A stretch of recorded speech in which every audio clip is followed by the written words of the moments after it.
I got a bit of leadership now to do that. Anyway, great being here.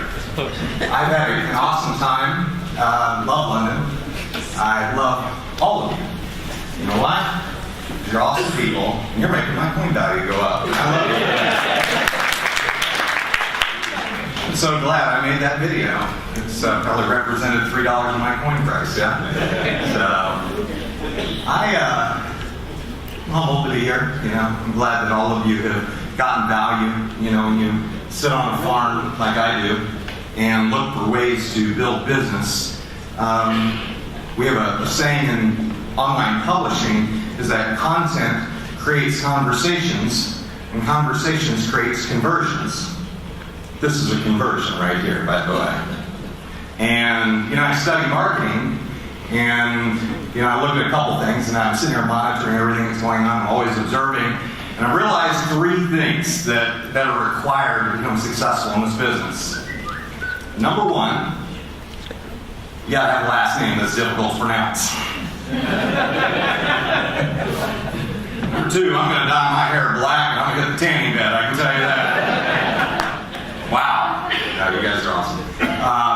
You know, to be here and to talk to you about the power of one and give you a little bit of attitude and give you a little bit of insight. I just want to start the presentation by asking, does anybody in here have a working crystal ball? Good. Then you shouldn't be hating. And you shouldn't listen to haters because they don't have one either. And, you know, I look at our business in the last 2 years. I got in April of 2015, and, you know, my wife and I, early on, I bought some Bitcoin, and she about divorced me over it. Because Silk Road was around at the time. And Silk Road was infinitely worse than what we are dealing with online. Silk Road was murder for hire. It was drug dealing. It was crazy. It was this website that this guy Ross Ulbricht created, and that's what Bitcoin was. And it was only a couple years old at the time when I found it. And I looked at what we're dealing with now, and these just infants that are online, you know, making fun of us. You know, they say in the beginning they make fun of you, and then they get a little bit angry, and then of course they'll accept us as self-evident. Folks, we need warriors in this business right now. I want you to lay down your squirt gun, and I'm going to give you a sword today. Because we have a battle. We have a battle against the banks, a battle against the bloggers. We have a battle against ignorance. And I was walking around in Heathrow Airport the other day, and I'm just amazed. I'm sitting here going, look how much work we had to do. Because I'm looking at all these people, and they're walking around with that depreciating currency in their pocket, and they have no clue what we have. And I'm like, if they knew, you know, you walk around with that face like, oh, you knew what I had, you know, shoot, you'd be excited as me. And so, you know, when I got into Bitcoin, did go to Bitcoin, and then OneCoin came along, a friend called me, and some guy pitched me, another guy that was in the business, and I didn't really like him. And I didn't really think of anything of it, and a very good friend of mine called. And here's the difference. Somebody with a relationship called me versus somebody who did not have a relationship with me. And he presented it to me the wrong way, and you know, kind of turned me off. I even gave him a second chance, and he came back and pitched me again and did the exact same thing the second time. And I said, you know what, you obviously don't listen.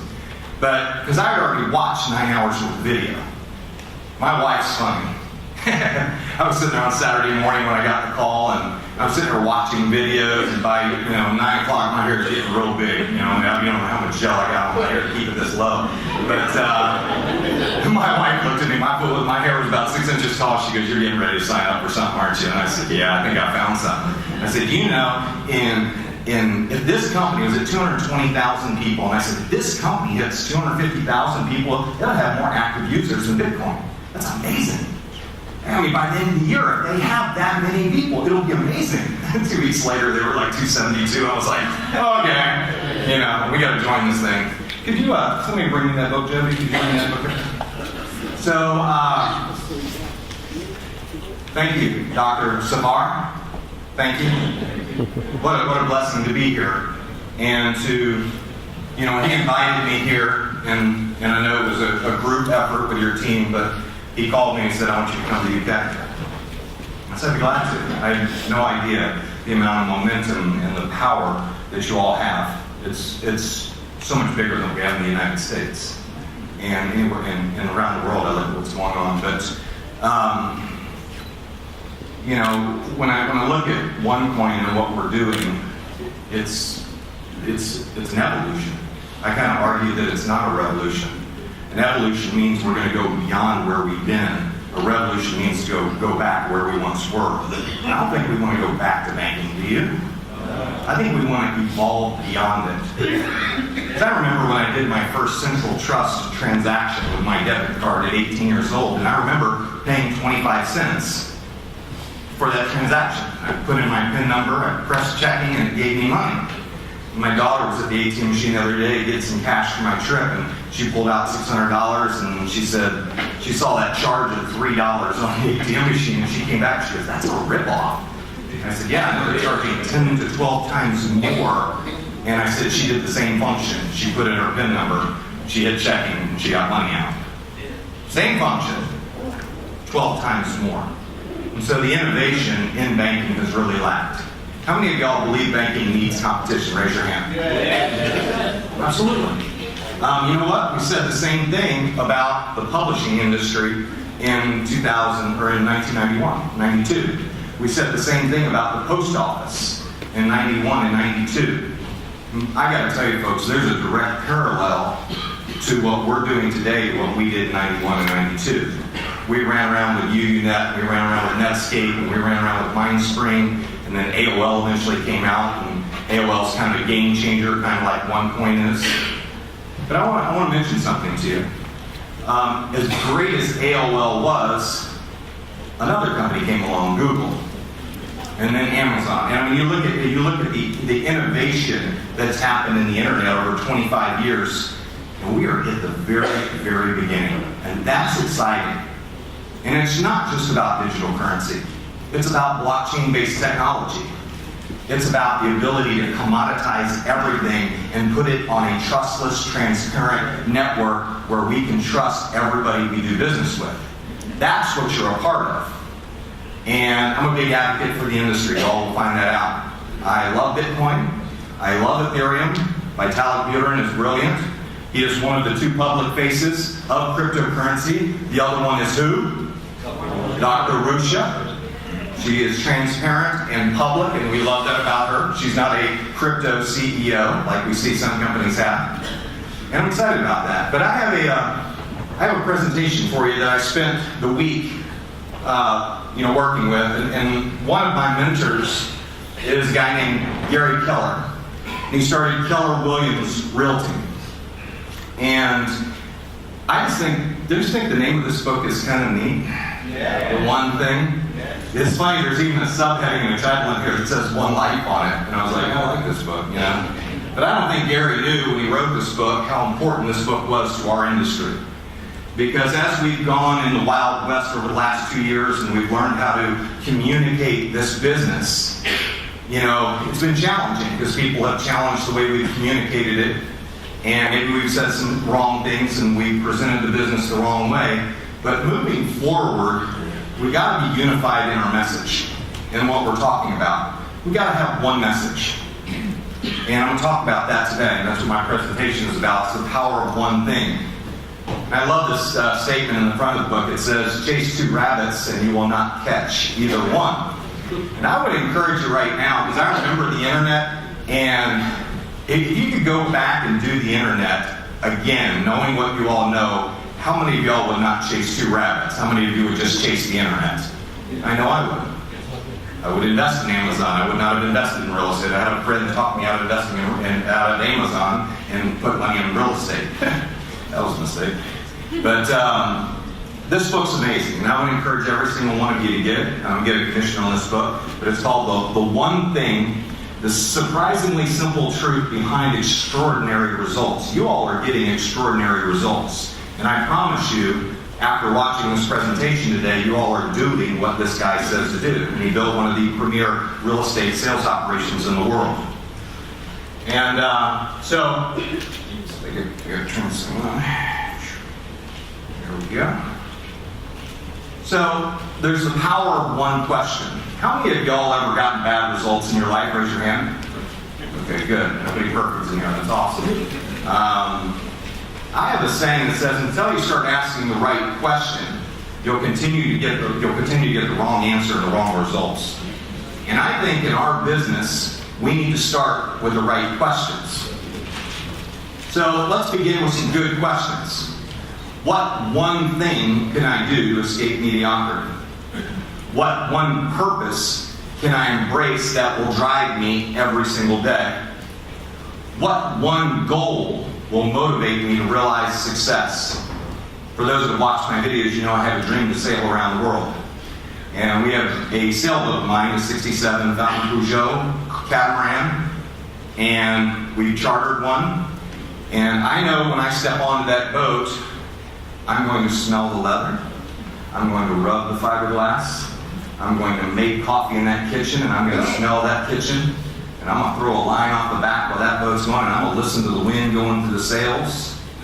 And I'm going to hear that fish hit that reel and go, zzz. I'm going to love that sound, you know. And I'm going to hear my kids giggling around the dinner table as we go in, and I'm going to take in the sunset like nothing you've ever seen. I will embrace it and just wrap my arms around it, and I'll feel that wind. Everything about that boat is one of my goals. I want to sail around the world. I want to be challenged by the sea, you know, and I'm excited about that. And I'm going to create a blog because we're going to create content that's going to create conversations, that's going to create conversions, right? Yeah, it's all part of a business plan, of course. But, you know, network marketing at sea. It's going to be pretty cool. But anyway, how about one activity that will create massive sequential success in your business? How many of y'all like the sound of that? Who wants massive sequential success in your business? Love that. Think about getting a tattoo like MSS. I like that. I'll make sure that it's all anything bad. I was like, woo. But anyway, how many of you want to go big? Yeah. How many want to go big? No, come on. How many want to go big? Yeah. How many of you want to go really big? Yeah. And you need to go small first.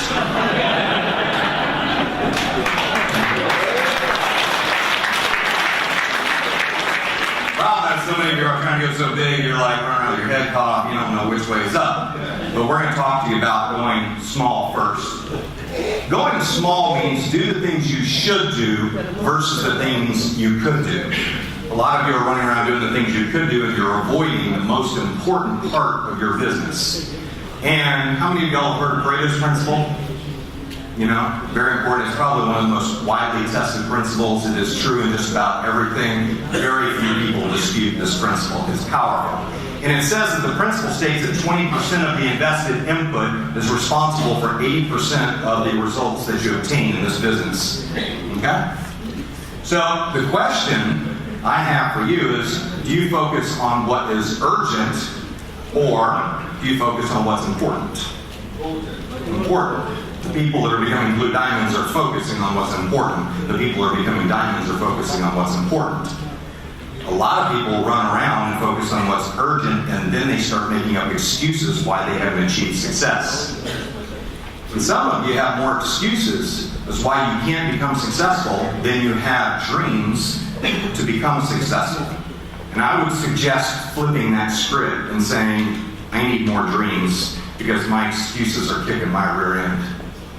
Now, this is what we mean about going small. This is one of the most profound things. And for those that don't know me, I read 20 books a year. And the way I do that is I read a chapter a day. You want one successful habit to put on your list? Listen to a TED video. To take a chapter, to read a chapter, takes about 15 minutes. It's not a big deal, folks. Read a chapter or watch a 15-minute video every day, and in 1 year, you will be amazed at how your intelligence will expand.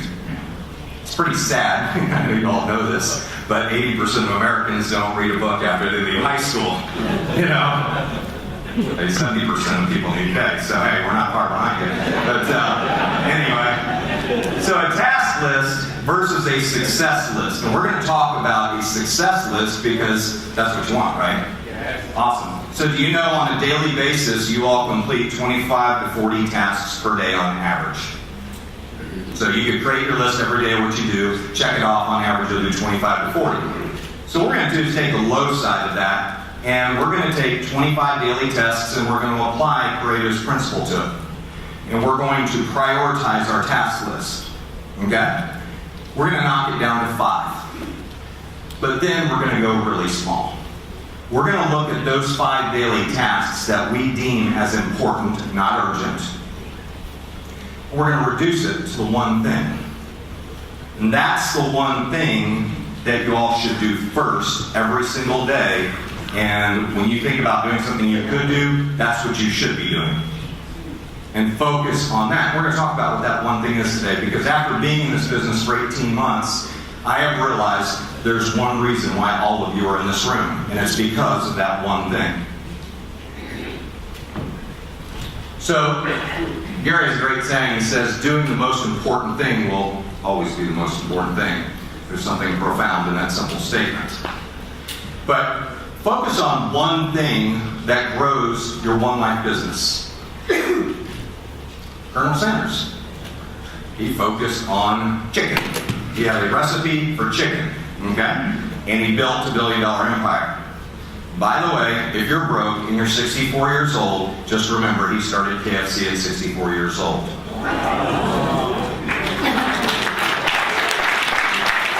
take that excuse off your list. I'm too old. Glad, you know. There's a lot less people that have heart disease if people have decided that. But anyway, Coors Brewery. How many of y'all remember the Silver Bullet? They built an empire off of one beer. Okay? They didn't need 80 different beers. Anybody ever heard of this company? Yeah. What do? Microprocessors, right? Yeah. They focused on one thing. You want to read a great book? Read a great book by Andy Grove. The guy's brilliant. Anybody ever heard of this company? Yes. What do they focus on? One thing. Windows. Okay? Anybody know this company? Yes. Their big focus, if you read their books, they focused on user experience. Okay? And they had great design qualities and things like that. But they wanted you happy with the user experience because they saw what happened to PC users. The blue screen of death. They hated that. And they eliminated that. So Apple, Google. By the way, it's a search tool, not a research tool. Just so you know, there's a difference. I know online publishing, and for those that don't know this, if you haven't seen some of my posts, but Cointelegraph, we all know who Cointelegraph is. They love us. Cointelegraph, 18 or 19% of their total web traffic comes from the keyword OneCoin. They know that's why they write negative articles about us, so they love getting that traffic. They sell lots of advertising because of you guys, so they should really be thanking you. But anyway, definitely not a research tool, and I tell people, you know, one of the things, there's 4 people we don't want in this business, okay? And I usually screen people out up front. I say, number 1, if you make more than 5%, if you're palm sweat, if you make more than 5% on your money, this business is not for you, okay? We do a little bit better than that, right? If you get investment advice from your brother-in-law who's broke or somebody who works 9 to 5, this business is not for you. If you rely on Google as the truth meter, this business is definitely not for you. Okay? So we just need to screen people out. So, what is the one thing of OneLife? What's the most important thing? What's the reason you all are here? Well, it's pretty straightforward.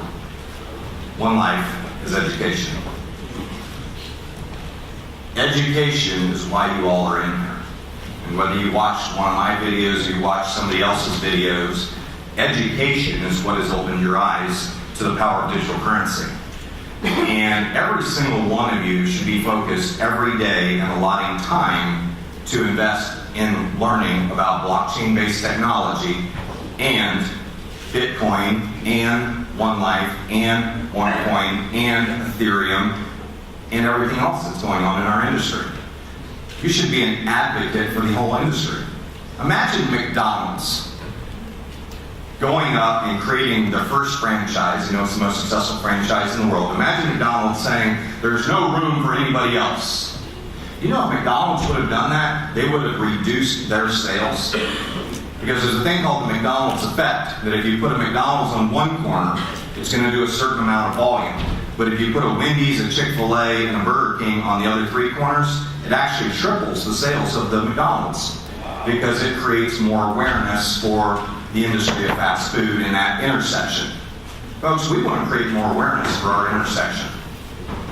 We want to go out there. We are the awareness indicator. You know, I've had challenges with Andreas Antonopoulos and a lot of the Bitcoin people because they just, you know, they think they're it. That's a mistake. They have a very myopic view of digital currency and where it's going. And I think it's a mistake for us to have a myopic view of just OneCoin, because this industry is going to be huge. And we're going to be benefiting from it, and we're going to be very thankful for OneCoin, because they will have taught us the basics of how to mine digital currency and how to do bankless banking. Because that's really what they're teaching us how to do. They're teaching us how to do bankless banking, how to send money without using the bank, just like we were teaching people how to send post-office-less communications, better known as email.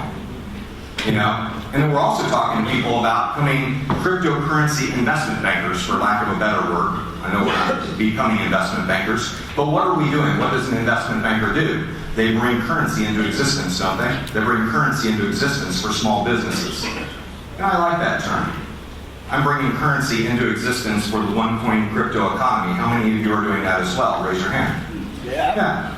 We're creating our own cryptocurrency economy. I'm going to shut down the existing economy. You know what it's going to do? It's going to run parallel to the existing economy, and it's just going to take the sand out of the gears that the existing economy has. That's really all we're doing. Okay? But OneLife is education. And every single one of you, when you go out there, the reason your prospects, they come to your meeting and they're all excited and all that, and they go home and they talk to Aunt Sally. You know, it's like, oh man, I could get involved in that. I'm sorry, man. Hang on. What you failed to do is you failed to arm them and let them know that people are going to be resistant. You failed them to let them know what action steps they need to take to gain more awareness. You forgot to tell them that Aunt Sally's going to talk them out of the steal. And I think it's important that all of you arm your people with education. And up front, when you talk to people, you say, are you willing to get educated? Are you willing to spend some time learning about something that could be bigger than the internet? Because if you're not, I'm not going to waste my time with you. Because I am not in the convincing business, I am in the sorting business right now. I am looking for warriors who carry a sword, not wimps that walk around with a squirt gun. Okay? You can't win in this business walking around with a squirt gun sorting people. Okay? You got to go around and slay people. You got to go around and really go after people, and they got to see the look in your eye. You know, in this business, when we come in, we start in a fear state. And our goal is to go from fear to believing, from believing to knowing, and from knowing to conviction. I'm in a conviction state. Somebody tells me this is a scam, I go, bullshit. It's not a scam, you don't know what you're talking about. Pretty simple. Now look them straight down and say that you're obviously ignorant, I'm sorry, you need some education. What else can they tell you? I don't go like this.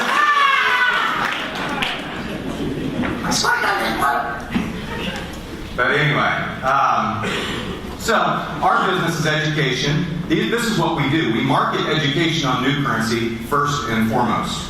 Because make no mistake, this is new currency. How many of y'all saw the PayPal commercial that aired before the 2016 Super Bowl? Have y'all seen that commercial? They talk about the new money versus the old money. The old money's dead. Oh, I got the chills all over my body when I saw that. I was so excited. Like somebody just spent $3 million to tease people that something big's coming. And I will say this, we saw Winston Scarcers join the board of directors of PayPal a couple months later, and then of course we saw the announcements that PayPal was working on a Bitcoin wallet. Y'all better pray that Bitcoin puts a wallet, or PayPal puts a Bitcoin wallet in the back office. You know what it's going to do? You're going to look at everybody and say, I am so right, man, this is coming, and you don't see it. And one of the biggest companies in the world is now involved in cryptocurrency. Y'all better pray that Amazon says we're coming out with our own digital coin. That's going to be the greatest thing in the world for us. Because we will have been at the right place at the right time, and people have just been validated. Y'all use Kindle? If you use Kindle and you buy stuff on Kindle, you're using blockchain-based technology. Do y'all know that? So Amazon's definitely testing. We create new currency. How many of y'all create new currency through mining? Okay, you know what we do? Creators. We introduce merchants to new currency. That's a new element that we have that's very, very exciting. And we inspire portable businesses in lifestyle design, which is probably my most favorite of this whole slide, and is the thing I get most excited about. Remember, do you feel the energy change when I start talking about that sailboat? That's the energy that people feel. And so when we talk about lifestyle design, what we're talking about is we'll show you how to make your lifestyle create your work style instead of your work style dictating your lifestyle. It's a great conversation, isn't it? You know, people knew how much fun we were having and knew what a great group of people were. They'd be like, man, this is cool. I'm so happy to join you all. But education creates the awareness. Awareness allows you to see the opportunity. Some of your friends have seen the opportunity, but they walked away because they got shot with a squirt gun. You know, you're armed with a squirt gun. But you know what it is? What is Dr. Farr? What's he do? He takes massive action. Was Peter Shaw done? Massive action. Joby Bowie, massive action. All the blue diamonds that are in the room, massive action. Massive action allows you to seize the opportunity, and that's what we're here to ask you to do. But you can opt out if you want to, because remember, we're not in the convincing business, we're in the sorting business. So, you all have seen this, the 5 attributes of cryptocurrency. It was a video that I made, evidently that was fairly popular in the UK. But we know that 5 attributes of cryptocurrency. We love the aspect that it's transparent. We love the idea that it's private. We love the idea that it's portable. We love the idea that it's profitable. And we love the idea that it's finite. These are all great features. Actually, if you think about this, those are attributes that successful investors look for in just about anything. So, if I were you, I would get familiar with these. We know, and I'm going to blow through these because I know most of you have seen the video. But when we talk about being transparent, we talk about being publicly audited. We talk about no manipulation. How many of y'all have seen Don Tapscott's video, The Blockchain Revolution? How many of y'all watched that TED Talk? Yeah. Make that a priority today. If you haven't watched it, just Google Don Tapscott TED Talk, and it'll be the top search result. And that video is very profound. And I would tell you, introduce that video to anybody who's a big hitter first. Let them understand the evolution that's going on, and then talk to them about what's going on with OneCoin. If you can talk about Bitcoin, there's just no mining opportunity left with Bitcoin. The Ethereum's working too much, so we don't know what's going on there yet, but I'm sure they'll recover. But looking at what we're doing, we have the #1 mining opportunity in the world for digital currency. So if you want to get currency on sale, what's the best company to be at? OneCoin, right? OneLife. So, no manipulation in this. AML and KYC compliant. That's going to be a big deal, folks. You'll run across the Bitcoiners who say, yeah, you guys are AML and KYC. You know, it's like, yeah, the government's not going to like anonymous transactions and they're going to come after you. Okay? And they are. They're not going to put up with it. Private. You know, data encrypted on the blockchain. It's a little bit better than being encrypted on a magnetic stripe on the back of a card, guys. You know, the bank is using 1950s technology to protect your identity. That's why all of you have been started buying that $19 a month credit protection plan too. That was part of their business plan, by the way. Okay, you know, no identity fraud, permissionless transactions. By the way, you can't have identity fraud if you give somebody your passwords. Just so you know, I want to be very clear on that one. But in permissionless transactions, if I want to be able to send $50,000 to Dr. Savar, I can go to my account and send it, and I don't have some $15 an hour bank teller scrutinizing me and asking me about my business. It's the most ridiculous thing I've ever seen. So, portable. We know that we love currency that can be accessed from an app or a computer, what we call cloud currency. Cloud currency is cool. Anywhere I am. I had an instance where I lost my credit card wallet in Vegas. And I had my mobile phone with me, and I was able to go to an ATM machine in Vegas, and I was able to pull up on an ATM machine in Vegas, scan it, and get $500 cash from my Bitcoin account without any ID, without any $15 an hour bank teller telling me, no, you need 2 forms of ID. Because you looked at me funny. So anyway, and easily convertible. You know, in some of the currencies, I know we've got trading restrictions and we're not totally liquid yet. But you know what? Compare it to Bitcoin early on, how liquid was Bitcoin? You know, you couldn't really spend it on anything. It was part of drug dealing and money laundering and murder for hire. It was really a cool currency at the time, you know. But people compare us to Bitcoin, and it's like, there's no comparison. You know where we're going to be in 7 years versus where they are? It's going to be light years ahead. But profitable. We know that Dr. Ruch's idea, folks, Dr. Ruch did not do this to create an investment scheme for you all to pump and dump and get rich. Do you know that? If you believe that, you are in the wrong room. She is building this company to become a global reserve cryptocurrency. And some of you are going like, yeah, I want to move out of this depreciating currency, and I want to move into this appreciating currency. When the time's right, I want to jump back into the depreciating currency. It's like getting off the Titanic and then saying, I want to get back on. You know, it doesn't make any sense to me. You know, we want to see merchants expand, and we want vendors where we can go spend our highly appreciated money. I had the opportunity to buy Bitcoin in 2015 in February at around $2.20 a share because I saw the Greece crisis going on. And I said, I think Greece is probably going to make this thing go up. You know, it went up, doubled, by the end of the year, almost tripled. And my wife and I were able to take money out of Bitcoin and pay for our holidays. We used appreciated money to pay for our holidays. I thought that was a pretty cool concept. The only reason we had to pull it out is because Bitcoin really doesn't have any usability. So, profitable. I love her vision of saving transaction costs and helping, eliminate the poor tax on the people who are getting screwed by the banking industry. It's terrible. And it's a $600 billion industry. We're going to change that, and that's part of our ministry and part of our mission. And if you don't like it, if the bloggers don't like it, screw them, We're doing the right thing. We are doing something principle-centered here, folks. This is not about values. This is about principles and helping the people who need the help the most. Potential appreciation versus guaranteed depreciation. Again, when people say, well, how do you explain this to friends? I say, well, I look at their money and pull out their money and say, do you want to be involved in a currency that's guaranteed to lose value every year? Or do you want to be involved in a currency that has the ability to appreciate value each year? No-brainer right there, And, of course, we have the ability to trade digital currency. We can buy low and sell high. And then I know some people in this room actually like this part, is we can earn referral fees, coins, and mining credits for creating more wealth for our families. That's a cool concept, isn't it? Yes. So we know the last attribute is finite. There's a finite supply, no dilution. Now, y'all know I've made a video on the difference with this new blockchain that we've issued. Okay? Number one, I believe that Dr. Rusha did it for the right reason. Because I believe that none of y'all would have an opportunity moving forward after the end of this year to mine any more coins, because they would have all been mined, and we wouldn't have enough. We would have had volatility, and it was premature. And I also tell people we're doing a Saturn shot, we're not doing a moon shot. So nobody's ever done what we're doing, so who can judge?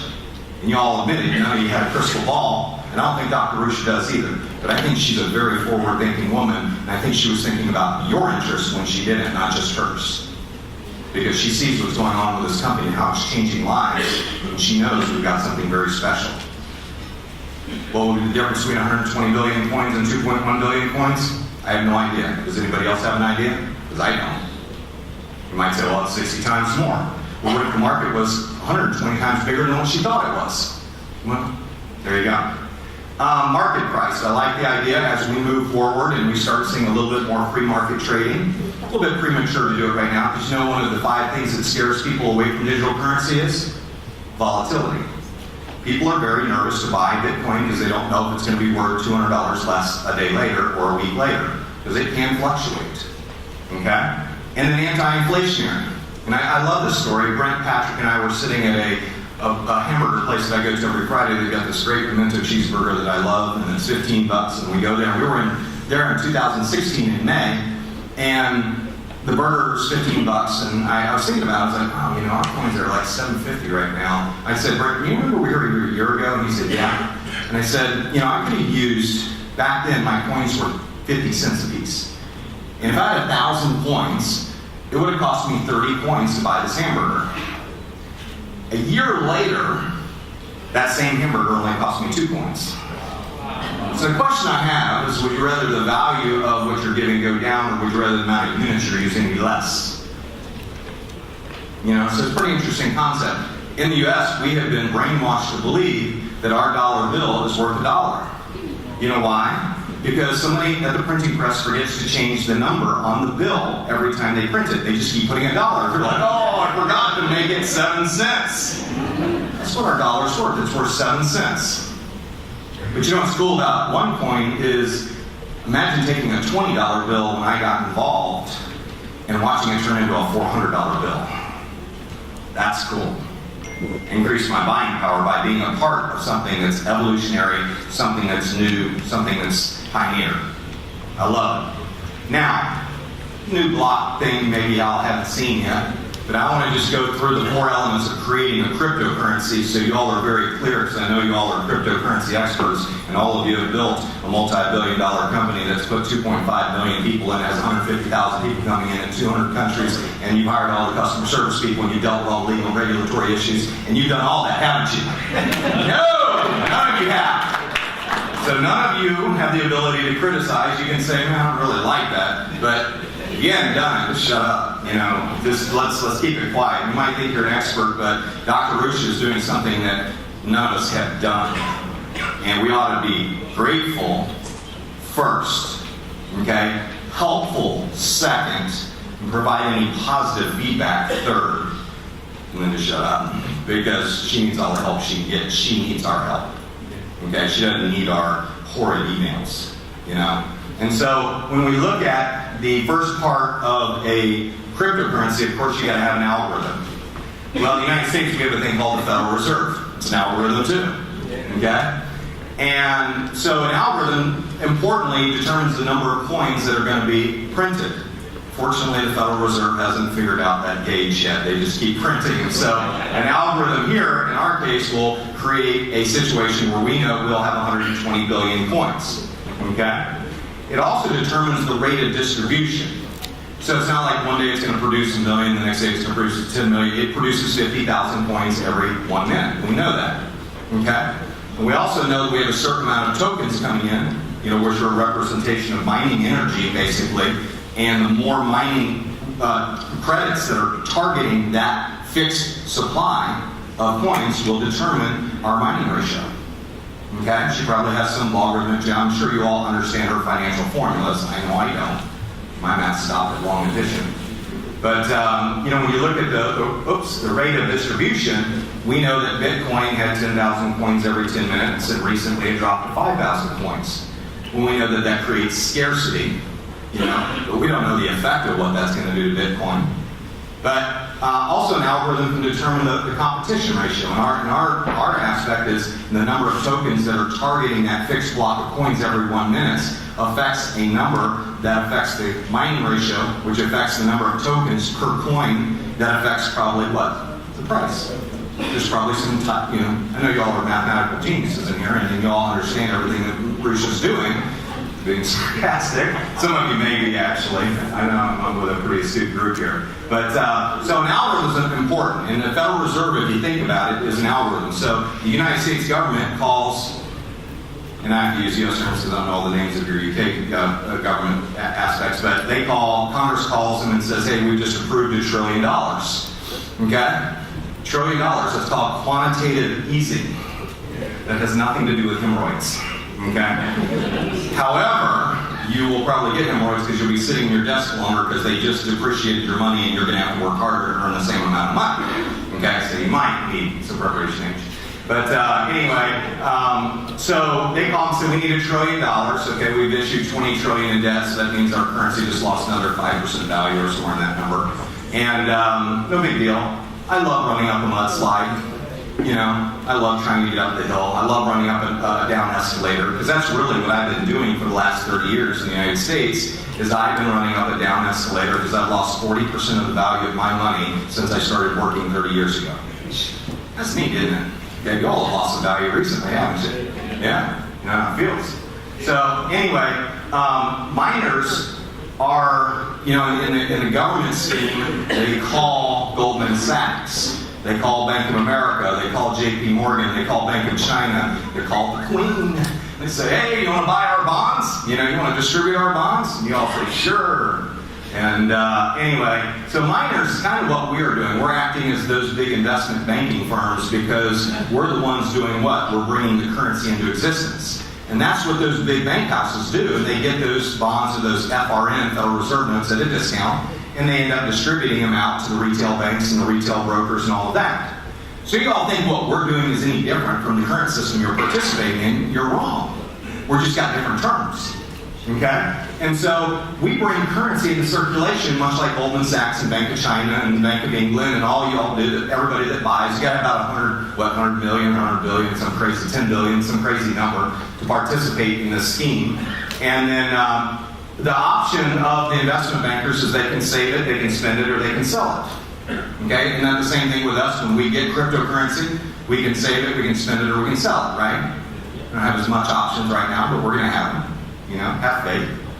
And then, of course, you got to have the technology. You know, in the retail scheme or in the U.S. scheme, you're talking about retail banks. You're talking about stock brokerage firms. That's what the technology is. The e-commerce, the malls, the internet, everything that's evolved. So now we've got technology involved to help distribute that money even more. So the investment banks sell it down to the retail banks and the retail stock brokerages. And guess what we do? We put it in our e-wallets. We transfer it to other people's e-wallets. We spend it on vendors. We do just the exact same thing. We're creating a crypto economy here, folks. Okay? And then, of course, the last component, the fourth component of digital currency, which is the most important, is the merchants. It's the usability. And the difference between us and Bitcoin is we have a massive army that is paid, and they have a volunteer army that's not. And they're all sitting behind their computers going like this, going, I hate OneCoin, I hate OneCoin, I hate OneCoin. You know, we're sitting there going around, we love OneCoin, we love cryptocurrency, we want to educate people on how they can be involved in this business. That's a very simplistic description of how it works, but y'all notice there's something behind that runs the whole system, and it's called the blockchain. Y'all know when the internet came along, there was TCP that helped connect computers. That's what made the internet work. The blockchain is the same parallel as TCP. And then all of a sudden with the internet, we got HTML and CSS and all these these languages that allowed us to build websites and web browsers and things like that. Well, in this case, we've got, currencies coming out. There's 600 of them right now. There's probably more. They're popping up all the time. And there's going to be a lot more. And in fact, I believe that Procter & Gamble will have their own currency one day. And it may be internal within their intranet. You talk to the Bitcoin people, they go, you can't put blockchain on an intranet? Bullshit, you can too. Okay, they're wrong. You can partition a server and put a blockchain on a server if you want to. They're wrong. Okay? And they're just making that up because they know you're not an expert and they want to rattle your confidence. They're wrong, okay? So anyway, when you look at the blockchain will allow all of us to be able to transact business with each other on this trustless platform in a much more efficient way. And we've got something really great. But Procter & Gamble one day will probably have an internal one where they run the financial mechanizations of their company on an internal blockchain. Why? Because it's more affordable, it's transparent, and there'll be no errors, accounting errors, or people fudging the accounting books. And the shareholders will like it because it'll make Procter & Gamble more profitable. What about Amazon? Can you imagine Amazon running on a blockchain and putting a blockchain inside of their company and running all of their financial mechanizations of their company on a blockchain? But then all of a sudden they open it up and they say, oh, by the way, if you do business, Procter & Gamble, let's say they open it up and they say, we're going to do a little crowd sale. If you want to do business with Procter & Gamble, you can buy some P&G coin, and if you use P&G coin, we'll give you a discount on your product. You can buy it directly from the manufacturer, and then Amazon will deliver it to your door.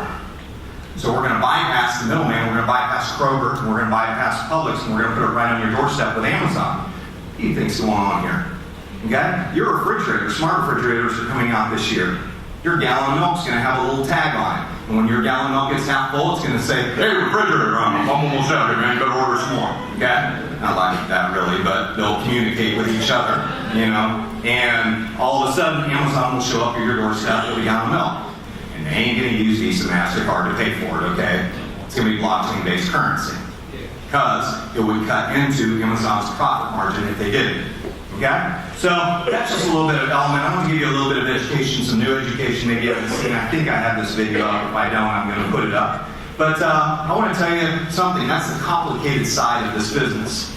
But I think what you all are doing here, and the reason you're succeeding, is because you're keeping it simple. You're running a system. And success hides itself in simplicity. And I love the idea of you all plugging into an office system like you have here, and none of you have to do the presentations, the training, or anything. It's provided for you. Now, we hope you'll step up as a leader, and actually, there we go. But we want you to create a simple system, that helps educate people on new currency. And I think the system is Diamond's Club, and the one thing that you all are doing is congratulations on that.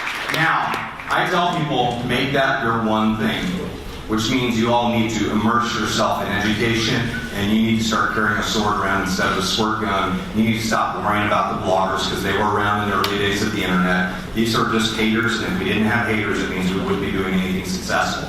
And they're out there just taking jabs at you. You just need to tell people about it. They are very sorry people. They are very miserable people, and I don't know what to tell you about them, except maybe they need some medication. I don't know. But I have this saying, and it's been with me for 25 years, and I say, live where you want to live how you want to live, and create wealth doing it. And OneCoin and OneLife gives us the ability to do that. And you know what? All my friends want that, but what stands between them and that is that one thing. It's education. We need to become the highest paid teachers in the world. I like that. Y'all know I've got an Amazon best-selling ebook called The Seventh Disruption. There's a free copy of it for you online. Y'all can go read. It's my gift to you. And, of course, my Twitter channel is there. We love Grant Cardone and the Coin Prophet. And excited to announce we just did an interview with Dr. Safar. So you all have an interview on Grant Cardone TV's network, The Coin Prophet. And it was a great interview. We did it this morning. It's going to be a lot of fun. And then there's that crazy YouTube channel called CoinLifestyle.tv that caused a whole bunch of mayhem in the UK. Last time I checked. But I want to thank you from the bottom of my heart. It's a pleasure to be here. I wish my wife had been here. She's having some shoulder surgery that we're getting ready for. She's been a physical therapist all her life, and she's dreading the fact that she has to have the worst surgery that she's ever treated. But I hope to bring her back in the near future so you all can meet her, because as they say, behind a guy like me, there's got to be a great woman, and she's the greatest. So, it's been a pleasure. Tonight we are going to be doing a live cast, probably from here, because I think time restrictions, I got 30 minutes. But I'm going to be doing a Zoom cast, which is an online presentation. For those that know how I build my business, I do it 7 times a week, a live presentation online. Y'all are certainly welcome to plug in and have the opportunity to share your testimonials and let me know who you are, and I'd love to call you out. And hopefully we'll have some leaders tonight that will be on the Zoom cast, and we'll have 200 people from all over the world plugged into that to meet you all. And I'm excited to introduce you to our team all over the world. But thank you very much from the bottom of my heart.